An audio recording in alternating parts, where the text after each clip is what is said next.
Bonjour, donc voici notre tuto numéro 8 qui va continuer de parler des formats. Alors dans le tuto 6, j'avais pensé que 2 parties seraient suffisantes. Eh bien, j'en ai fait une troisième pour que les tutoriels restent toujours dans la limite des 4-5 minutes maximum.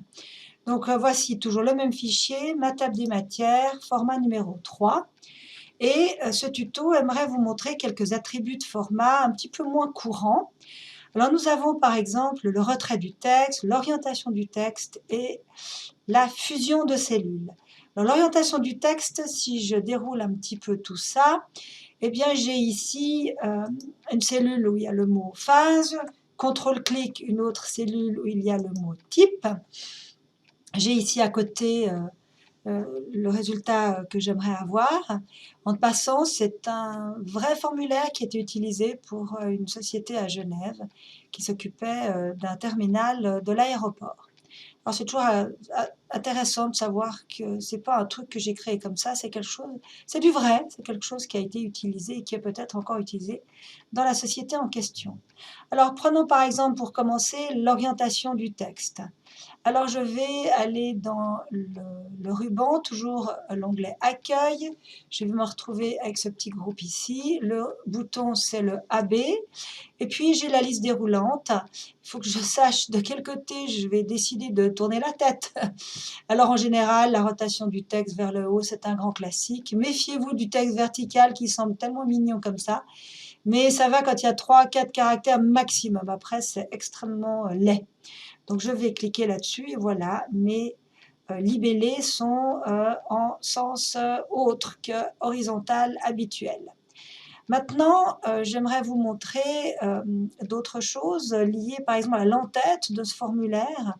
Alors toujours vous rappeler brièvement que, eh bien n'oubliez pas qu'il y a le centrage horizontal, il y a aussi le centrage vertical. La même chose ici. Ici, si je veux fusionner les deux cellules, puisque si je roule un petit peu à droite pour vous montrer le résultat, eh bien ici, il n'y a qu'une seule cellule. Donc je vais utiliser ce bouton ici que je montre, fusionner et centrer, qui propose plusieurs variantes. Je vais choisir la fusion, sous-entendu uniquement en largeur. Et puis après, de nouveau un rappel, si j'ai autre chose à écrire après projet, eh bien Alt, retour, me permettra d'écrire exécution. Et puis la même chose pour les cellules du dessous. Je pourrais aussi à ce moment-là décider, ici je ne veux pas de centrage horizontal, mais je le veux que vertical, etc. etc. Si j'ai ici ce gros pavé fusionné, eh bien, je vais choisir l'autre bouton, le troisième. Le graphisme est un petit peu différent puisque lui va fusionner autant en largeur qu'en hauteur. Et puis après, à moi, eh bien, de nouveau Alt Enter, et puis de créer la deuxième ligne, etc.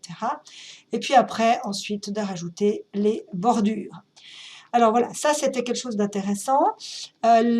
Mentionnez aussi la partie retrait de texte, c'est par exemple ceci qui pourrait être intéressant puisque une fois qu'il y aura une bordure, je peux la mettre en attendant un petit peu, puisque ce qui est en dessous n'est pas fusionné encore, bien je trouve que ça colle un petit peu de côté, ça me dérange, donc je vais utiliser ce bouton là. Il y a celui-ci qui pousse à droite, l'autre qui pousse dans l'autre sens. C'est un petit peu comme les tabulateurs de Word. Et je clique une fois, vous allez me dire, ouh, ça s'écarte quand même pas mal. Oui, c'est de la largeur d'un M majuscule. Mais c'est quand même mieux que les petits espaces, parce qu'il y en a encore qui me font ça. Hein, donc ça, c'est à proscrire. Voilà pour le retrait de texte. J'aimerais terminer avec une mise en garde par rapport à la fusion.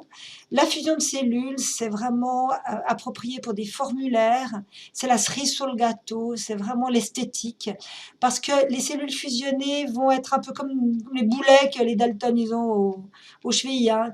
Il y a des choses qu'on ne peut pas faire ou d'autres qui sont plus compliquées. Donc, il ne faut pas avoir la main trop lourde sur ce bouton de fusionner et centrer. Alors, voici par exemple souvent ce qui gêne les gens. C'est un titre au-dessus, par exemple, d'un listing et on a un titre que l'on centre sur plusieurs colonnes. Alors, de temps en temps, ça va très bien, j'ai rien contre. Mais si à un moment donné, ça vous dérange, alors sachez qu'il y a quelque chose qu'on peut utiliser et que quasiment personne ne connaît.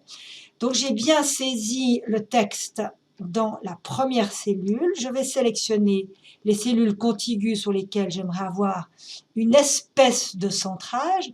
Et je vais utiliser ici le petit bouton du lanceur de dialogue pour aller dans la boîte. Et puis, dans les alignements horizontaux, je vais faire descendre la liste déroulante. Et peut-être que vous n'avez jamais vu cette petite option-là qui dit « Centrer sur plusieurs colonnes ». Je vais obtenir exactement visuellement, même si je mets un petit peu de couleur, hein, je vais obtenir exactement le même résultat visuel. Seulement ici, ça a fondu, les cellules sont véritablement fusionnées, alors qu'ici, mes cellules restent parfaitement disponibles. Et il faut que je les sélectionne pour pouvoir de nouveau avoir le paquet ou le bloc du titre. Mais ça sauve souvent la mise par rapport à un travail ultérieur, surtout si on doit déplacer des colonnes, etc. Donc, voici une petite astuce que vous pourriez trouver très intéressante. Voilà, alors on se retrouve au tuto suivant. Bye bye!